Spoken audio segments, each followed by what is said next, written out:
வளைந்திருக்கிற நீக்கவர நிறைந்திருக்கிற எம்பெருமானுடைய கருணை வெள்ளம் மிக அற்புதமாக இந்த மதுரை மண்ணிலே சொக்க நாயகியினுடைய கரம் பிடித்ததனாலே சொக்கநாதனுக்கு என்ன பெருமை பார்த்தீர்களா?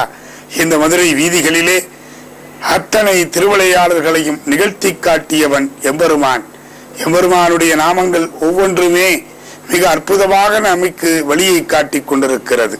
குளித்த புருவமும் கொவ்வை செவ்வாயில் குமின் சிரிப்பும் பனித்த சடையும் பவளம்போல் வேணியில் பால் வெந்நீரும் இனித்த உடைய எடுத்த ஒரு பாதமும் காணப்பெற்றால் மனித்த பிறவியும் வேண்டுவதே இந்த மாநிலத்தை என்று சொல்லுவார்கள். அப்படிப்பட்ட எல்லாம் வல்ல எம்பெருமானை இன்றைக்கு தரிசிப்பதற்காக குவிந்திருந்த மக்கள் வெள்ளத்தை பாருங்கள். இன்றைக்கு மாலை 5 மணி வரை அந்த கூட்டம் குறையாமல் அன்னையும் அப்பனையும் தரிசித்துக் கொண்டிருந்தார்கள். எந்த ஆண்டும் இல்லாத அளவு இந்த ஆண்டு கூட்டம் நிரம்பி வழிந்து கொண்டிருக்கிறது. காவல்துறையை சார்ந்த பெருமக்கள் மிகச் சிறப்பாக பாதுகாப்பு ஏற்பாடுகளை எந்த விதத்திலும் எந்த விதமான இடையூறும் பக்தர்களுக்கு ஏற்படாத வண்ணம் குறிப்பாக ஒரு சில பகுதிகளிலே தடுப்புகளை ஏற்படுத்தி அன்னை மீனாட்சி அகிலாண்ட கோடி பிரம்ம நாயகியை ஒவ்வொருவரும் எந்தவித சிரமமும் இன்றி பார்ப்பதற்கு வசதியாக மிக அருமையான ஏற்பாடுகளை ஆலயத்தினுடைய போற்றுதலுக்குரிய தக்கார் கருமுத்து கண்ணன் அவர்களும் ஆலயத்தினுடைய இணை ஆணையர் வணக்கத்திற்குரிய நடராஜன் அவர்களும் வெகு சிறப்பாக செய்து மகிழ்ந்திருக்கிறார்கள். ஆனால் இல்லத்திலே அமர்ந்து நாம் அருமையாக ரசித்துக் கொண்டிருக்கின்றோம். அந்த இடத்திற்கு சென்றவர்களுக்கு தெரியும் எவ்வளவு கூட்ட இடிபாடுகளிலே அவர்கள் சிக்கினார்கள் என்று. அவ்வளவு கூட்டத்தையும் இன்றைக்கு மதுரையிலே காண முடிந்த ஒரு அற்புதத்தை பார்க்கிறோம். அன்னையானவள் மிகுந்த நேரம் அதிக நேரம் இன்றைக்கு பழைய திருக்கல்யாண மண்டபத்திலே கொலு வீற்றிருந்த காட்சியையும் நாம் கண்டு ரசிக்க முடிந்தது. நம்முடைய தொலைக்காட்சி பெருமக்கள் மிக அருகாமையிலே நீங்கள் பக்கத்திலே சென்று நேரிலே சென்று பார்த்தால் கூட இவ்வளவு துல்லிதமாக அன்னையினுடைய அந்த அழகை காண முடியாது. ஆனால் தொலைக்காட்சியிலே நம்முடைய அருமைக்குரிய தொண்டர் படை மிகச்சிறப்பாக உங்களுக்கு இல்லம் தேடி வந்து அருமையாக வழங்கி கொண்டிருக்கிறார்கள். என்ன பெருமை பாருங்கள். இந்த பெருமையை இந்த மண்ணிலே நமக்காக வழங்கி கொண்டிருப்பது தொட்டு தொடரும் ஒரு பட்டு பாரம்பரியம். ராஜ்மஹால் நிறுவனத்தார். இன்றைக்கு அந்த வெங்கலக்கடை தெரு முழுக்க முழுக்க மக்கள் வெள்ளம் நிரம்பி வழிந்த காட்சியை காண முடிந்தது. அவரோடு இணைந்து தங்கம் வாங்க, தங்க மயிலுக்கு வாங்க, தங்க மயில் ஜுவல்லரி நிறுவனத்தார் மிகச் சிறப்பாக இந்த நிகழ்வை உங்களுக்கு வழங்கி கொண்டிருக்கிறார்கள். இன்னும் சிறிது நேரத்திலே பெருமையோடு அன்னையானவள் பூப்பள்ளக்கிலே பவனி வர இருக்கிறார். ஒவ்வொரு நாளும் ஒவ்வொரு வாகனத்திலே எழுந்தருளி பவனி வந்த எம்பெருமானும் பெருமாட்டியும் இன்றைக்கு மிக உயர்ந்த ஞானத்தை உடைய யானை வாகனத்திலே சுவாமி பிரியாவிடை சமேதராக வருகை தர இருக்கிறார். அன்னையானவள் அகிலாண்ட கோடி பிரம்மநாயகி அன்னை மீனாட்சி மிக அற்புதமாக மிக நேர்த்தியாக ஆனந்தராயர் பூப்பொல்லாக்கு என்று சொல்லுகின்ற அந்த பூப்பொல்லாக்கிலே அருமையாக பவனி வர இருக்கின்றார். இந்த மதுரை மாநகரத்து வீதிகள் என்ன தவம் செய்திருக்கிறது என்பதை நாம் நினைத்து பார்க்க வேண்டும். ஆலயத்திற்குள்ளே சென்று இன்றைக்கு வழிபட முடியாதவர்கள் கூட ஆடி வீதியை சுற்றினால் போதும் ஆலயத்திற்கு உள்ளே சென்று வழிபட்ட அத்தனை புண்ணியமும் தரக்கூடிய தலமாக அன்னை மீனாட்சியினுடைய சுந்தரேஸ்வரருடைய ஆலயம் அமைந்திருக்கிறது.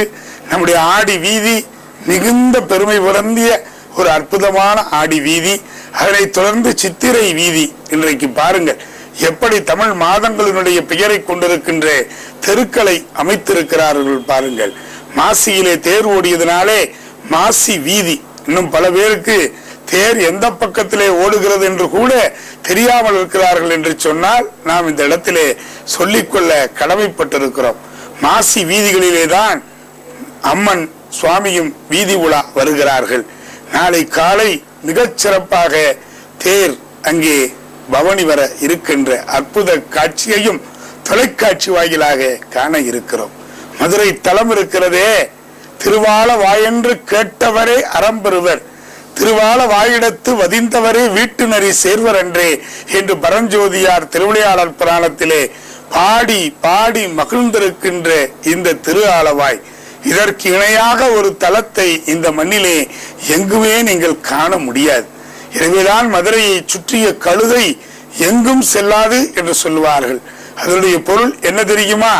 கழுதை எவ்வளவுதான் துன்பங்கள் வந்தாலும் சரி, எவ்வளவுதான் இன்பங்கள் வந்தாலும் சரி, அதை சமமாக எடுத்துக்கொண்டு வாழ்க்கையிலே பயணப்படுகிறது.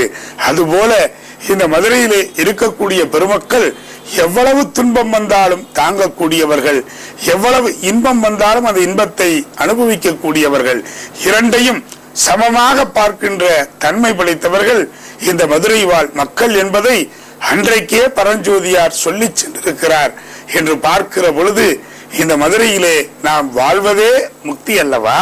இந்த மதுரை என்பதிலே நாம் இருந்து நடந்து இந்த காற்றை சுவாசிப்பதே மிக பெரிய பேரின்பம் அல்லவா? எல்லா ஊருக்கும் ஒரு சிறப்பு உண்டு. இந்த மதுரைக்கு என்ன சிறப்பு என்று கேட்டால், அன்னை மீனாட்சி ஆலயம் என்று சொல்லுவார்கள். அன்னை மீனாட்சி ஆலயம் வலப்பக்கத்திலே அன்னை எழுந்தருளி இருப்பதனாலே ஆட்சி பீடம் என்று சொல்லுவார்கள். வலப்பக்கத்திலே அன்னை எழுந்திருப்பதனாலே அங்கே ஆட்சி அதிகம், உச்சம் என்று சொல்லுவார்கள். எல்லாவற்றிற்கும் மேலாக புதன் தலம் இந்த தலம் என்பதை நாம் மறந்துவிடக் கூடாது. புதன் கிரகத்திற்குரிய தலம். புதன் என்ன காரியத்தை செய்வான் என்று சொன்னால், ஞானக்காரகன், அவன் அறிவை தரக்கூடியவன். இந்த ஆலயத்திற்கு எத்தனையோ வரலாறு உண்டு.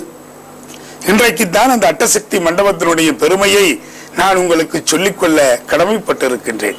மீனாட்சி அம்மனுக்கு தெற்கு, மேற்கு, வடக்கு, கிழக்கு என்று கோபுரங்கள் இருந்தாலும் அம்மன் சன்னதி வழியாக அம்மன் வெளியே வருகிறாள், மீண்டும் உள்ளே போகிறார். இதனுடைய அடிப்படை தாற்பயம் என்ன என்பதை நீங்கள் உள்வாங்கிக் கொள்ள வேண்டும். அன்னையானவள் எப்படி இருக்கிறாள் தெரியுமா? 8 சக்திகளின் வடிவமாக அங்கே அன்னை இருக்கிறார்.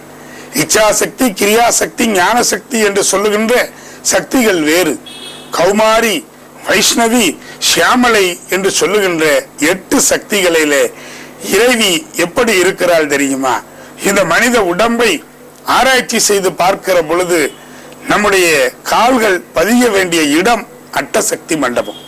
இந்த அட்டசக்தி மண்டபத்திலே தான் நம்முடைய காலிலே இருக்கக்கூடிய 8 விரல்கள், அந்த பெருவிரல் நீங்களாக இருக்கக்கூடிய அந்த 8 விரல்கள் தான் 8 சக்தி.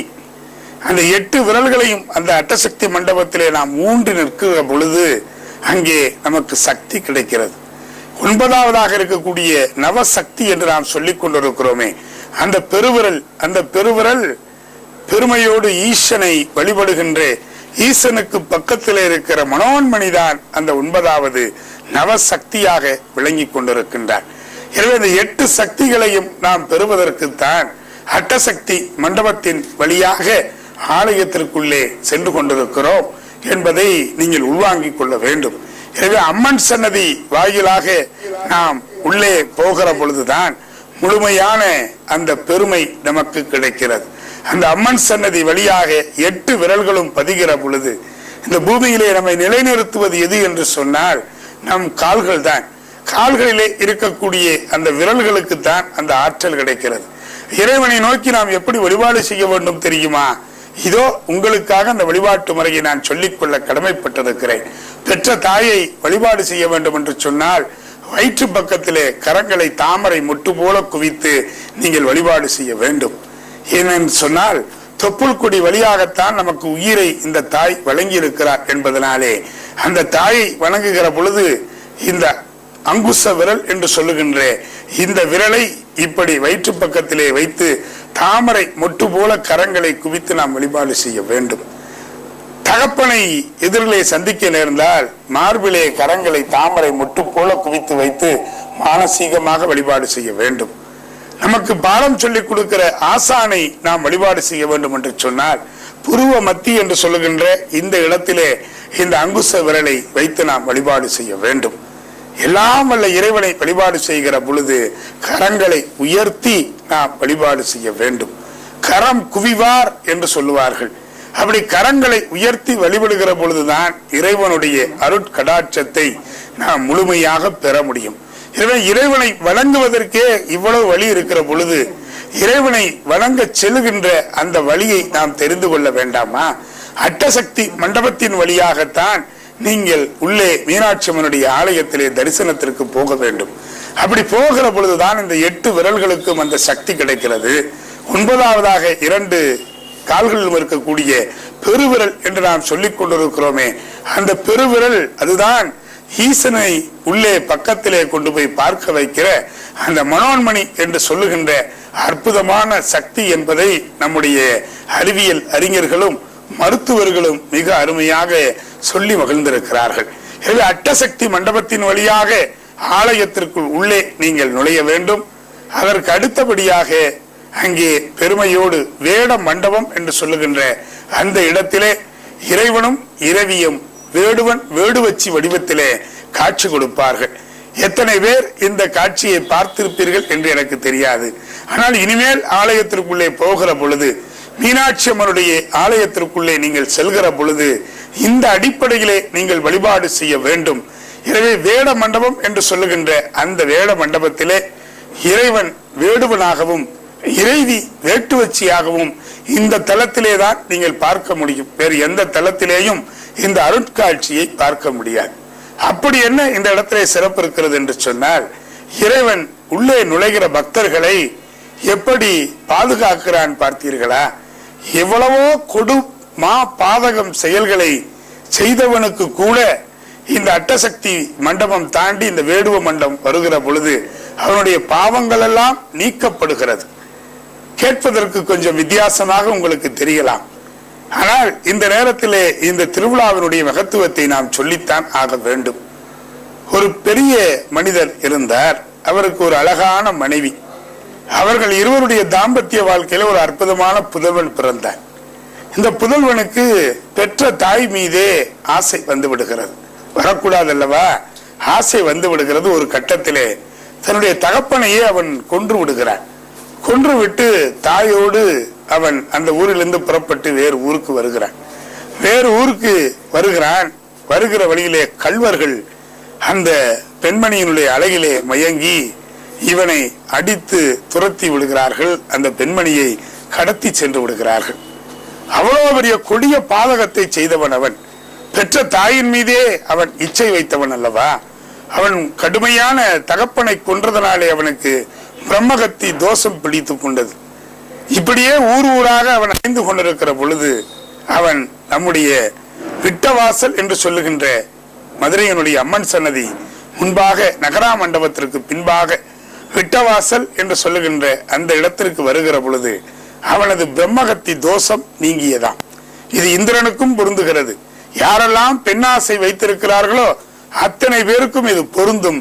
பெண்ணின் மீது ஆசை வைத்து தான் வள்ளலார் மிக அருமையாக சொன்னார், மறுவு பெண் ஆசையை மறக்க வேண்டும் என்று சொன்னார்.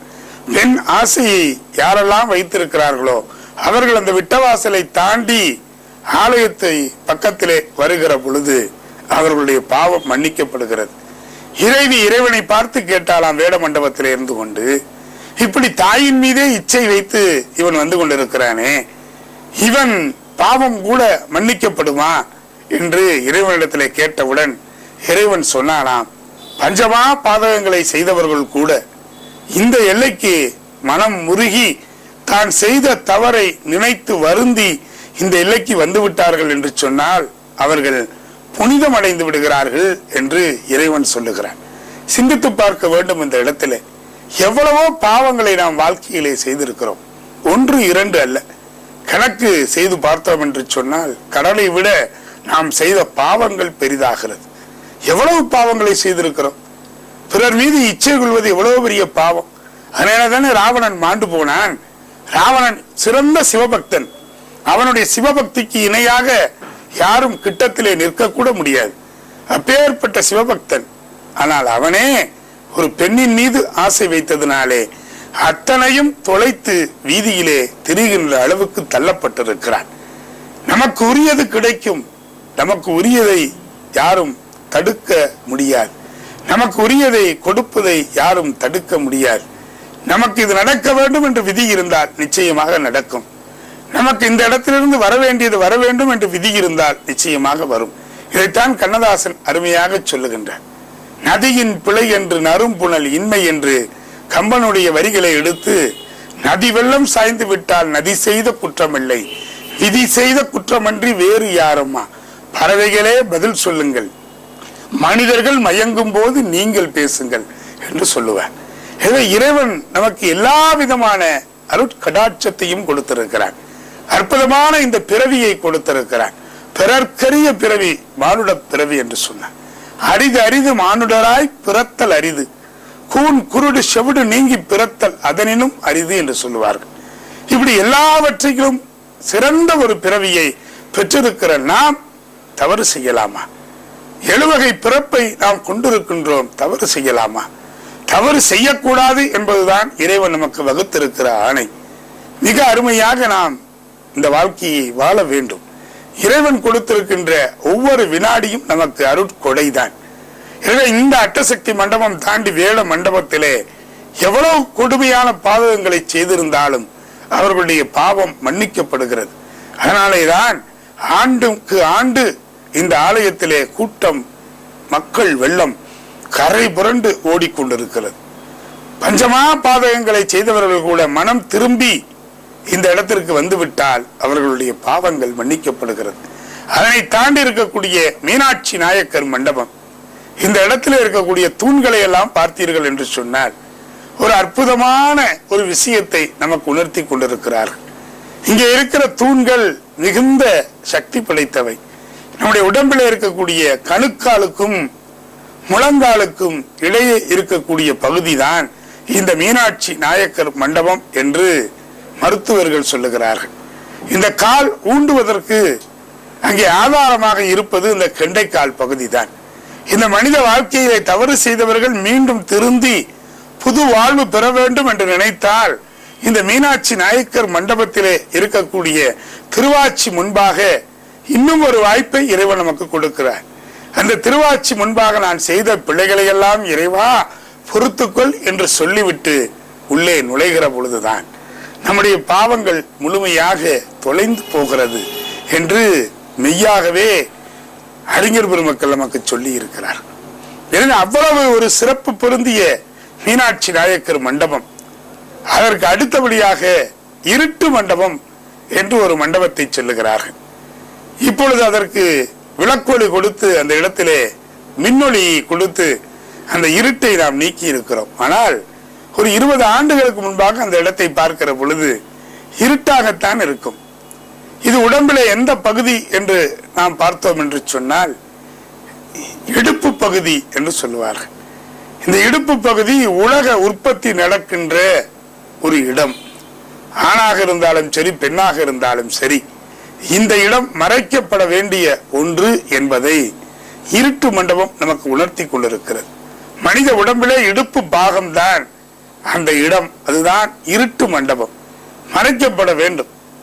மகாபாரத கதை நமக்கு மிக அருமையாக சொல்லுகிறது. காந்தாரி தன் கணவனுக்கு கண் தெரியவில்லை என்று சொல்லி தன் கண்களை துணிகளால் கட்டி கொண்டவள். போரனுடைய உச்சத்திலே துரியோதனன் சண்டைக்கு போக வேண்டும்.